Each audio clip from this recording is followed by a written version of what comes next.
दिल्ली को नशा मुक्त बनाने की दिशा में पुलिस का नशे के खिलाफ कमर तोड़ अभियान लगातार जारी है। जहां पुलिस एक ओर नशा तस्करों को पकड़कर उन्हें सलाखों के पीछे पहुंचाने का काम कर रही है, तो वहीं दूसरी ओर उन तस्करों से बरामद नशीले पदार्थों को नष्ट करने का भी काम कर रही है। दिल्ली के उपराज्यपाल विनय कुमार सक्सेना के 2027 तक दिल्ली को नशा मुक्त बनाने के इसी अभियान की कड़ी में उत्तर पश्चिम दिल्ली के जहांगीरपुरी में नशे की बड़ी खेप को नष्ट किया है। दिल्ली के उपराज्यपाल विनय कुमार सक्सेना की उपस्थिति में दिल्ली पुलिस आयुक्त संजय अरोड़ा के नेतृत्व में पुलिस ने करीब 1643 किलो नशे की खेप को नष्ट किया। नशे की इस खेप की अंतर्राष्ट्रीय कीमत 2642 करोड़ रुपए बताई जा रही है। इस खास अवसर पर दिल्ली के उपराज्यपाल विनय सक्सेना ने कहा कि 2027 तक दिल्ली को नशा मुक्त बनाने का सपना है। उन्होंने कहा कि इस दिशा में लगातार काम किया जा रहा है। उन्होंने इस अभियान में दिल्ली वासियों से भी सहयोग की अपील की। साथ ही इस दौरान उन्होंने मानस पोर्टल को लेकर भी जानकारी दी और कहा कि मानस पोर्टल एक ऐसी सेवा है जहां कोई भी नागरिक आगे बढ़कर नशा तस्करों की जानकारी देकर इसमें अपना सहयोग दे सकता है। आप सबको मालूम ही है कि माननीय प्रधानमंत्री जी, माननीय गृह मंत्री जी ने पूरे देश के अंदर एक अभियान चलाया हुआ है, ड्रग फ्री इंडिया। उसी के तहत Delhi police drug free Delhi के लिए काम कर रही है और पिछले 3 सालों में बहुत बड़ी बड़ी खेप जो हैं यहाँ पर चलाई गई हैं और आज भी जैसा आपको मालूम है कि करीब 1600 kg से ऊपर ये ड्रग्स को डिस्ट्रॉय किया गया है, जिसकी कीमत करीब 2200 करोड़ से भी ज़्यादा है। दिल्ली को अगर ड्रग फ्री बनाना है तो बहुत तेज़ी से दिल्ली पुलिस को काम करना है, जिसको वो काम कर रही है।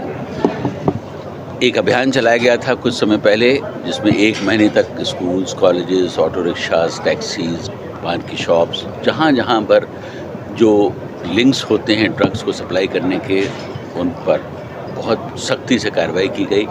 उसमें सफलता भी मिली।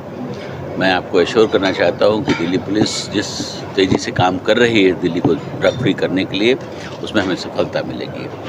ड्रग्स का डिस्ट्रक्शन सिर्फ एक सेरेमनी नहीं है, बल्कि इस बात का मैसेज है कि हम कितने सख्त हैं ड्रग्स की सप्लाई के खिलाफ, जो तस्कर्स हैं जो उसमें इन्वॉल्व हैं उनके खिलाफ, या जो कंज्यूम कर रहे हैं उनके खिलाफ। इसके साथ साथ ड्रग्स को डिस्ट्रॉय करना इसलिए बहुत ज़रूरी है और ड्रग्स के खिलाफ एक्शन लेना इसलिए बहुत ज़रूरी है क्योंकि ये हमारे युवाओं को जो है ख़राब करती है।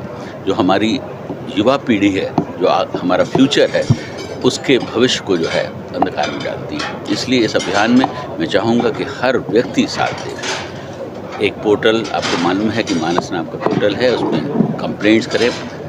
आप लोगों को कहीं अगर इसकी जानकारी मिलती है उसकी खबर हमें दें, जिससे कि दिल्ली पुलिस तुरंत उसके ऊपर एक्शन ले। ये एक ऐसा कार्य है जिसमें पुलिस के साथ साथ जनता का सपोर्ट बहुत ज़रूरी है। मैंने पहले भी कहा था और अभी भी कह रहा हूँ, मेरी आपसे सबसे गुजारिश है कि दिल्ली के किसी भी कोने में अगर आपको लगता है कि इस क्षेत्र में कहीं कोई ड्रग्स का काम कर रहा है, उसकी इन्फॉर्मेशन तुरंत पुलिस को दे, जिससे तुरंत कार्रवाई हो।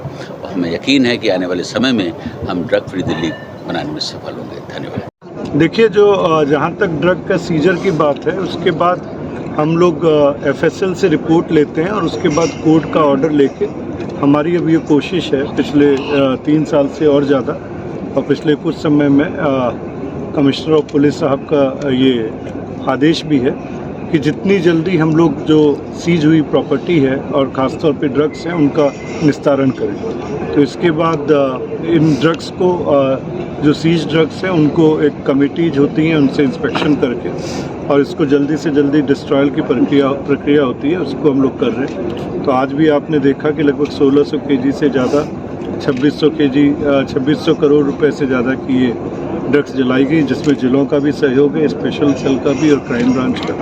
और ख़ास तौर में इसमें 518 kg लगभग जो कोकीन है, जो कि स्पेशल सेल ने पकड़ा था और जिसमें अंतर्राष्ट्रीय गिरोह शामिल था। इसके अलावा काफ़ी मात्रा में जब्त की गई जो गांजा, पॉपी, स्ट्रॉ और बाकी हेरोइन, अफीम, ये भी शामिल थे। हमसे जुड़े रहने के लिए हमारे YouTube चैनल को सब्सक्राइब करें और नई वीडियो की नोटिफिकेशन के लिए बेल आइकॉन को दबाएं। अगर आप ये वीडियो फेसबुक पर देख रहे हैं तो लाइक जरूर करें और ज्यादा से ज्यादा शेयर करें। धन्यवाद।